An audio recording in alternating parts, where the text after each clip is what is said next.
ಇವರು ದಲಿತ ಕವಿ ಎಂದೇ ಪ್ರಸಿದ್ಧರಾದಂತಹ ಡಾಕ್ಟರ್ ಸಿದ್ದಲಿಂಗಯ್ಯ ಅವರು. ಪೊಲೀಸರ ಬೂಟಿಗೆ ಬಂತು, ಆಲಿಕರ ಚಾಟಿಗೆ ಬಂತು, ಬಂದೂಕಿನ ಗುಂಡಿಗೆ ಬಂತು 47ರ ಸ್ವತಂತ್ರ, ಯಾರಿಗೆ ಬಂತು ಎಲ್ಲಿಗೆ ಬಂತು 47ರ ಸ್ವಾತಂತ್ರ್ಯ ಎಂದು ಭಾರತದ ಸ್ವಾತಂತ್ರ್ಯವು ಸಾಮಾನ್ಯ ಜನರಿಗೆ ದಕ್ಕದೆ ಶ್ರೀಮಂತರು ಹಾಗೂ ಬಂಡವಾಳಶಾಹಿಗಳ ಪಾಲಾಗಿದ್ದನ್ನ ಕಟುವಾಗಿ ಪ್ರಶ್ನಿಸಿ ಶೋಷಿತರ ಪರವಾಗಿ ಧ್ವನಿ ಎತ್ತಿ ಸಾಮಾಜಿಕ ಅಸಮಾನತೆಯನ್ನ ವ್ಯಂಗ್ಯದ ಮೂಲಕ ಎತ್ತಿ ಹಿಡಿದಂತಹ ಶ್ರೇಷ್ಠ ಕವಿ ಇವರು. ಇವರು 1954 ಫೆಬ್ರವರಿ 3ರಂದು ಬೆಂಗಳೂರು ಜಿಲ್ಲೆಯ ಪಕ್ಕದಲ್ಲಿರುವಂತಹ ಮಾಗಡಿಯಲ್ಲಿ ಜನಿಸುತ್ತಾರೆ. ಇವರ ತಂದೆ ದೇವಯ್ಯ, ತಾಯಿ ವೆಂಕಟಮ್ಮ. ಇವರ ಪ್ರಾಥಮಿಕ ವಿದ್ಯಾಭ್ಯಾಸ ಬೆಂಗಳೂರಿನಲ್ಲಿ ನಡೆಯುತ್ತದೆ. 1969ರಲ್ಲಿ SSLCಯನ್ನು ಮುಗಿಸಿದಂತಹ ಸಿದ್ದಲಿಂಗಯ್ಯ ಅವರು PUC, BA ಆನರ್ಸ್ ಪದವಿಗಳನ್ನು ಬೆಂಗಳೂರಿನ ಸರ್ಕಾರಿ ಆರ್ಟ್ಸ್ ಕಾಲೇಜಿನಲ್ಲಿ ಪಡೆಯುತ್ತಾರೆ. ಪ್ರಥಮ ದರ್ಜೆಯಲ್ಲಿ ಕನ್ನಡ MAಯನ್ನು ಪಡೆದಂತಹ ಸಿದ್ದಲಿಂಗಯ್ಯ ಅವರು ಗ್ರಾಮ ದೇವತೆಗಳು ಅನ್ನುವಂತಹ ಪ್ರೌಢ ಪ್ರಬಂಧಕ್ಕೆ ಡಾಕ್ಟರೇಟ್ ಪದವಿಯನ್ನು ಗಳಿಸುತ್ತಾರೆ.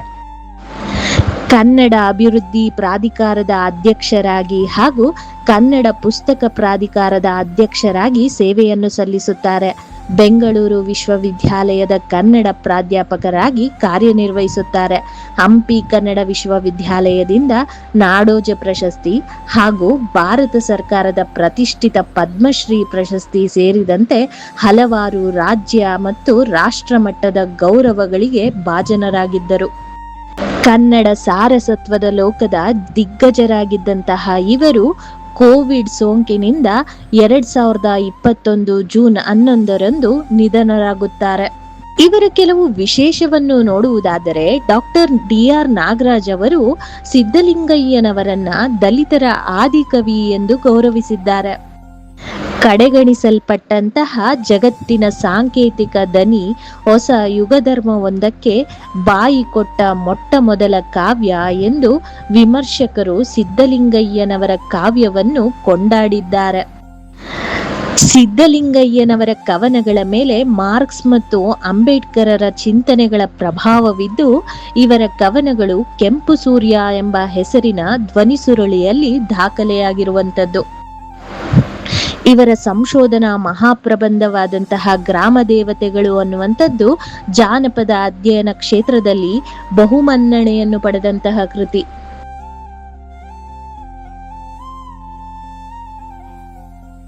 ಇವರು ಒಲೆಮಾದಿಗರ ಹಾಡು, ಸಾವಿರಾರು ನದಿಗಳು, ಕಪ್ಪು ಕಾಡಿನ ಹಾಡು, ಮೆರವಣಿಗೆ, ನನ್ನ ಜನಗಳು ಮತ್ತು ಇತರ ಕವಿತೆಗಳು, ಕುದಿವ ನೀಲಿಯ ಕಡಲು, ಊರು ಸರಾಗವಾಗಿ ಎನ್ನುವಂತಹ ಕವನ ಸಂಕಲನಗಳನ್ನು ಬರೆದಿದ್ದರು. ಸಿದ್ದಲಿಂಗಯ್ಯನವರ ಪ್ರಥಮ ಕವನ ಸಂಕಲನವಾದಂತಹ ಒಲೆಮಾದಿಗರ ಹಾಡು ಅನ್ನುವಂಥದ್ದು 1975ರಲ್ಲಿ ಪ್ರಕಟವಾಗಿದ್ದು, ಇದರಲ್ಲಿ ಬರುವಂತಹ 20 ಕವನಗಳು ಈ ರೀತಿ ಇವೆ.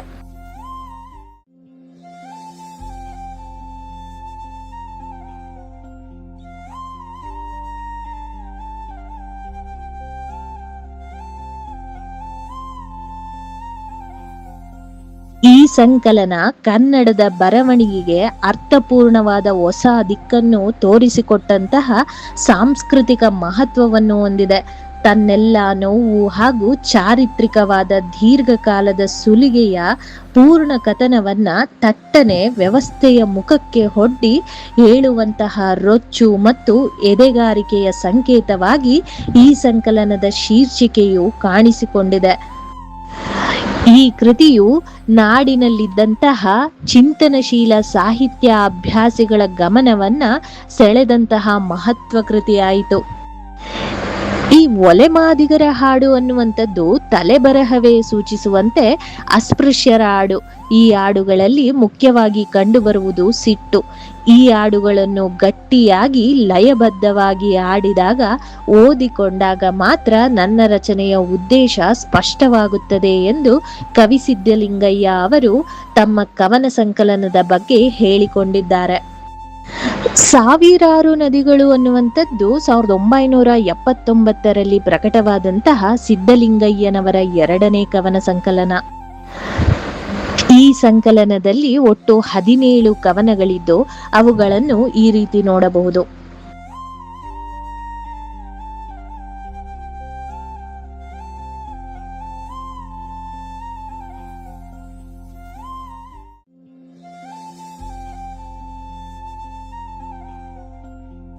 ಈ ಸಂಕಲನದ ಅವರ ಹಾಡುಗಳು ತಮ್ಮ ಏಕಾಂತದಲ್ಲಿ ಬರೆದಂತಹ ಅಂತರ್ಮುಖ ಕವನಗಳಲ್ಲ, ಕಾವ್ಯವನ್ನು ಬೇರೆ ಬೇರೆ ಚಳುವಳಿಗಳಲ್ಲಿ ಅವರು ದುಡಿಸಿಕೊಂಡಿದ್ದಾರೆ.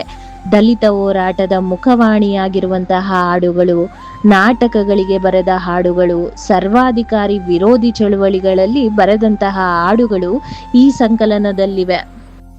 ಈ ಸಂಕಲನದಲ್ಲಿರುವಂತಹ ಅಲ್ಲೇ ಕುಂತವರೆ ಅನ್ನುವಂತಹ ಕವನ ಕನ್ನಡ ಕಾವ್ಯ ಕ್ಷೇತ್ರದಲ್ಲಿ ಪ್ರಮುಖ ಬೆಳವಣಿಗೆಗೆ ಕಾರಣವಾಯಿತು. ಹೊಸ ಕಾವ್ಯದಲ್ಲಿ ಮತ್ತೊಮ್ಮೆ ಎಪಿಕ್ ಲಕ್ಷಣಗಳನ್ನ ಅಳವಡಿಸಿದ ಹಿರಿಮೆ ಈ ಖಂಡಕಾವ್ಯಕ್ಕೆ ಸಲ್ಲುತ್ತದೆ. ಕಪ್ಪು ಕಾಡಿನ ಹಾಡು ಅನ್ನುವಂತಹ ಕವನ ಸಂಕಲನ 1982ರಲ್ಲಿ ಪ್ರಕಟವಾಗಿದ್ದು, ಅದರಲ್ಲಿ ಬರುವಂತಹ ಪ್ರಮುಖ ಕವನಗಳ ಪಟ್ಟಿಯನ್ನ ಈ ರೀತಿ ನೋಡಬಹುದು.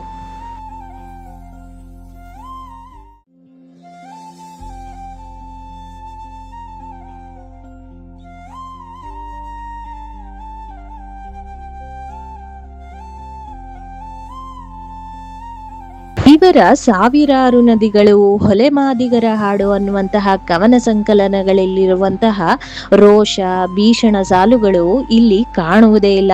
ನಿಟ್ಟುಸಿರು, ಮೆಲುಮಾತು, ಸರಸದ ಧ್ವನಿಗಳು ಇಲ್ಲಿ ಕೇಳಿ ಬರುತ್ತವೆ.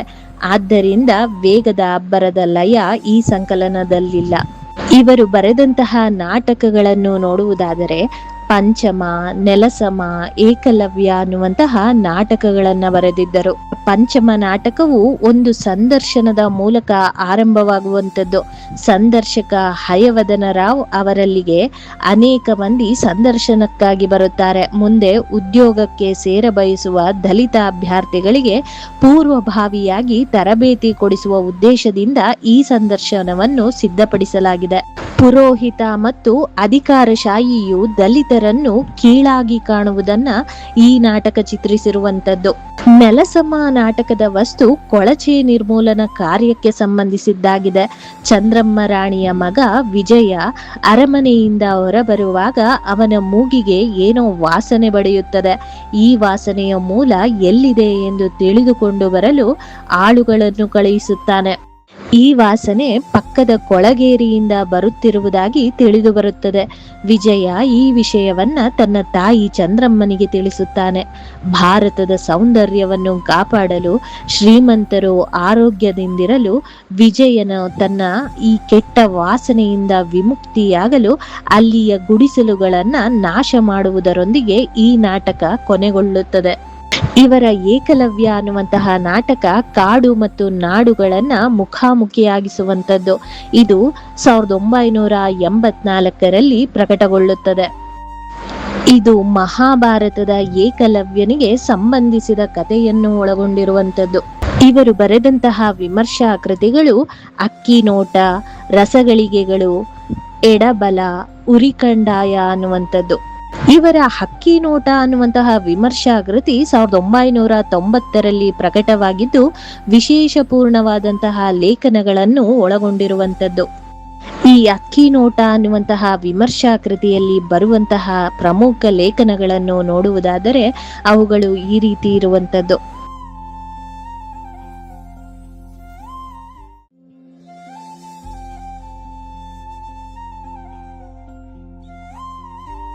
ಇವರ ಪ್ರಬಂಧ ಸಂಕಲನಗಳು ಅವತಾರಗಳು, ಜನಸಂಸ್ಕೃತಿ, ಆ ಮೂಲೆ ಈ ಮೂಲೆ ಅನ್ನುವಂಥದ್ದು.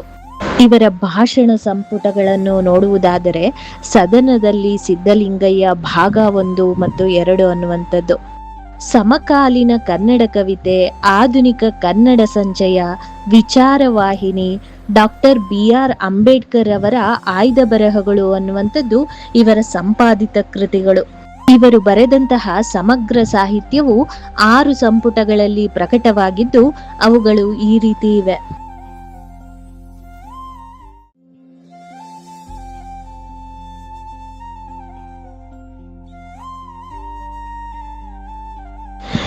2015ರಲ್ಲಿ ಶ್ರವಣಬೆಳಗೊಳದಲ್ಲಿ ಜರುಗಿದ ಅಖಿಲ ಭಾರತ ಕನ್ನಡ ಸಾಹಿತ್ಯ ಸಮ್ಮೇಳನದ ಅಧ್ಯಕ್ಷರಾಗಿದ್ದರು.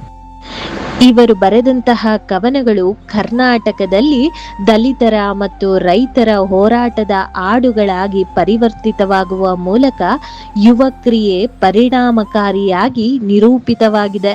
ಕನ್ನಡ ಸಾಹಿತ್ಯ ಪರಂಪರೆಯಲ್ಲಿ ದಲಿತ ಸಾಹಿತ್ಯ ಪ್ರಕಾರವೊಂದು ತನ್ನ ಸ್ಪಷ್ಟವಾದ ನಿಲುವುಗಳನ್ನು ಪಡೆದುಕೊಳ್ಳಲು ಸಿದ್ಧಲಿಂಗಯ್ಯರವರು ಕಾರಣಕರ್ತರಾಗಿದ್ದಾರೆ.